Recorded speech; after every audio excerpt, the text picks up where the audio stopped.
avec Pierre-Olivier Zappa, le chef d'antenne à TVA. Comment on devient chef d'antenne? On le devient, je pense, à force d'efforts, d'intérêts variés, d'expérience, aller sur la colline parlementaire à Québec, à Ottawa, faire de l'économie, de l'enquête, de l'animation le matin, de la chronique. Je pense que c'est les intérêts variés, puis la capacité à souder un lien, puis à entretenir ce lien-là avec le public. Je pense que c'est comme ça qu'on le devient et puis qu'on peut le rester. Tu me demandais il y a quelques instants comment je le suis devenu. Tu sais, je vais te raconter une chose. Moi, je suis sorti, j'ai complété ma maîtrise en communication politique. J'ai travaillé sur la campagne, en fait, quand je dis j'ai étudié la campagne électorale de Barack Obama en 2008 lors de sa première victoire. Première campagne électorale où on mobilisait les médias sociaux à des fins de communication politique et de marketing électoral. Et je termine mon mémoire de maîtrise. C'est quand même un exercice intellectuel qui a demandé beaucoup d'efforts. Combien de pages fallait-tu faire? Je pense que c'était plus d'une centaine, 120 pages. Quand même. C'est surtout que je mobilisais la philosophie politique, la science politique, la communication, la sociologie. Donc, c'est un exercice intellectuel assez intense. Et au sortir de ça, je me dis, moi, ce que j'ai toujours voulu faire dans la vie, et je savais que je voulais faire ça, c'est devenir chef d'antenne, de faire du journalisme télé. Alors, j'ai mon CV et je l'envoie à 2 endroits. Ça, je ne l'ai jamais raconté, mais j'envoie mon CV à TVA et j'envoie mon CV à Radio-Canada via des sources, des gens que j'avais déjà rencontrés. Des contacts. Là. Des contacts. Et mon contact à TVA, c'était un ancien réalisateur ici, Dominique Paulin. Je lui avais demandé cordialement, est-ce que tu peux mettre mon CV sur le bureau d'un patron? Et j'avais fait le même exercice avec quelqu'un de Radio-Canada. Oui. Et la réponse de TVA a été super courtoise. Dominique, à l'époque, a été super fin. Il a mis le CV. J'ai rencontré les patrons. Ils m'ont dit, écoute, tu as une maîtrise, t'en as jamais fait vraiment du journalisme. On va te donner une chance. Viens travailler chez nous. Mais je vais te lire la réponse que j'avais eue d'un collègue, qui est aujourd'hui un collègue, de l'autre côté à Radio-Canada. Ça, c'est la réponse officielle que tu as eue à ton application à Radio-Canada à l'époque. Non, mais c'est pas tant mon application à Radio-Canada que le journaliste à qui j'avais demandé est-ce que tu peux me donner un coup de pouce? On s'était déjà rencontrés. C'est un journaliste qui travaille toujours, d'ailleurs, à Radio-Canada. Juste être certain qu'on ne peut pas l'identifier, là. Mais il m'avait écrit ceci, mon cher Marc. Je vous épargne le début du message, mais en parlant de ma génération, confronté à la famine, vous allez faire comme les X dans le temps. Vous allez fermer vos gueules de petits enfants gâtés et manger votre pain noir parce qu'il n'y a plus de multigrains faciles. Fini la Dolce Vita. Malheureusement, il va falloir faire ce qu'on a toujours fait, nous, boucher les trous et quand les boomers le décident. Fait que si tu veux avoir l'ombre d'une chance de travailler à Radio-Canada, attache ta tuque avec de la broche. Wow! C'est encourageant. Convivial. Je me souviens d'avoir reçu cette réponse-là. Wow. Il m'a dit, hey, puis à l'époque, cette personne-là était déjà une tête d'affiche. Je trouvais que ça manquait d'encouragement. Non, mais c'est même sauvage, là. On va à l'égard d'un jeune qui sortait de l'université à l'époque et qui cherchait une première opportunité. Exact. Moi, je lui avais dit, puis c'est ce que je disais à l'époque, si je pouvais passer la mop dans une salle des nouvelles, j'aurais commencé en passant la mop dans une salle des nouvelles.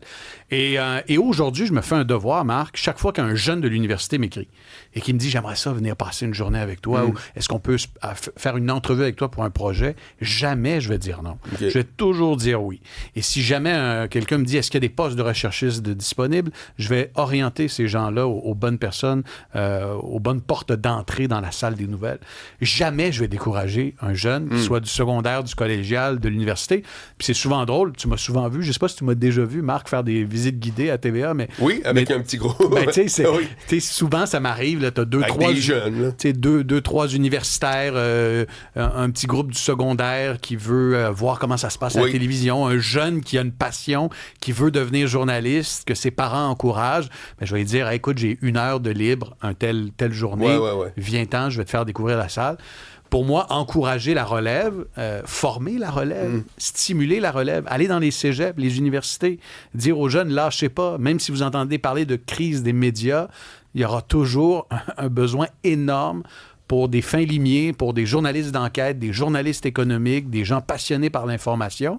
Et ça fait partie aussi de mon rôle de chef d'antenne. Écoute, Pierre-Olivier Zappa, tu as couvert plein de campagnes électorales. Il y en a une qui va démarrer officiellement. C'est déjà un peu ça. Oui. C'est quoi ton pronostic? Tu t'attends à quoi? Ça va être quoi cette campagne-là cette année? C'est une campagne avec des candidats qui partent sur la ligne de départ, je dirais pas avec un déficit de notoriété, mais je veux dire, on a des chefs qui n'ont jamais occupé le pouvoir. On n'a pas un premier ministre en ce moment qui souhaite se faire réélire. Alors, ça va déjà installer une dynamique particulière. Tu as des candidats qui sont moins connus. Tu te promènes dans la rue, tu demandes aux gens, les connaissez-vous? Pas certain que les gens les connaissent bien. Donc, il y aura un sprint à la notoriété dans cette campagne électorale. Et je pense que tout est permis. Hein. Ah oui? Je pense que... Les sondages ne seraient pas si révélateurs que ça. Il y a les sondages illustrent des tendances, mais on sera dans une campagne où l'aiguille va pouvoir bouger. Okay. Et je pense qu'elle va bouger. On l'a déjà vu bouger. Souviens-toi, la campagne électorale, Pauline Marois a perdu. Hein. Elle a déclenché cette campagne-là avec une quasi-certitude de l'emporter. Elle aspirait même à une majorité. Or, elle a été défaite. Elle a perdu le pouvoir. Et je pense que ça va être une campagne électorale justement, où le vent risque d'être fort. Et dans quelle direction le vent va pousser, c'est évidemment ce qui sera très intéressant à surveiller. Mais comment tu fais pour garder... Aussi que tu mets la limite entre je me prononce comme un citoyen, puis je me garde une petite gêne comme chef d'antenne? Tu veux dire?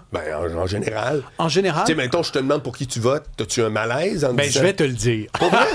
Non, je te le dis. Non, mais c'est ça. Tu comprends ce que je veux dire? Et où t'es-tu juste un monstre de pudeur puis t'as pas le choix? C'est comme là, on jase puis tu réponds à des questions. Jamais. Écoute, même avec mes amis, jamais je vais parler de mes opinions politiques. Non. Je vais partager des analyses, des points de vue, mais jamais, même mes proches amis ne savent pas pour qui j'ai voté. OK. Ma conjointe le sait.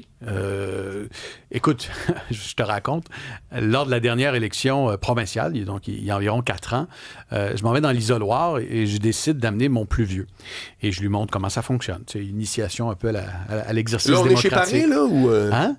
On est chez Paré? Chez Paré? Tu dis, je m'en vais dans l'isoloir. Je veux juste être sûr qu'on parle la même affaire. Non. Je te raconterai dans ça sera dans OK, c'est l'autre. Ça, c'est l'autre histoire. Ouais, exact. Écoute, alors, on s'en va dans l'isoloir du bureau électoral qui était dans un CHSLD, je pense. Pour vrai? Oui. OK, c'est un autre univers. Et là, mon fils, je lui montre ça, puis là, je coche une case, tout ça.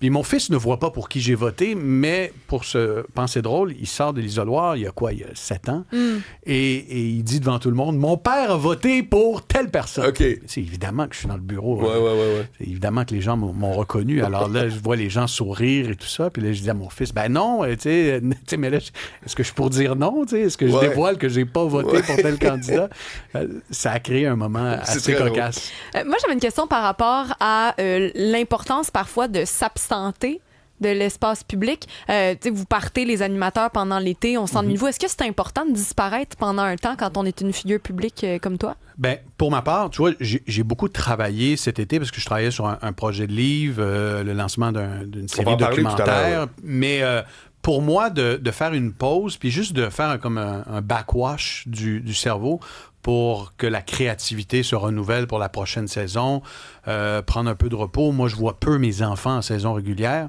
Donc, du lundi au jeudi, vendredi, je vois pratiquement pas mes enfants. Donc, de passer du temps avec eux, de jouer au soccer, de jouer aux jeux vidéo, de me baigner avec eux, c'est très important. Okay. Alors oui, je te dirais que ce backwash mental-là, pendant l'été, pour moi, il demeure essentiel. T'sais. Sauf que tu décroches pas de tes intérêts, parce que comme tu as dit, tu commences... T'ouvres un œil, puis t'es déjà le nez dans les journaux. Mais, tu sais, pour moi, c'est une passion. C'est ça, c'est un intérêt. Comme moi. Moi, j'ai 7 jours, Le Monde, le New York Times, le Journal de Montréal, la presse, je suis abonné à tout, le Soleil, en France. Je suis pas un passionné des meetings, alors je m'abstiens des meetings. Exact. Mais l'actualité, la matière première, j'y demeure profondément attaché. On est avec Pierre-Olivier Zappa, chef d'antenne à TVA.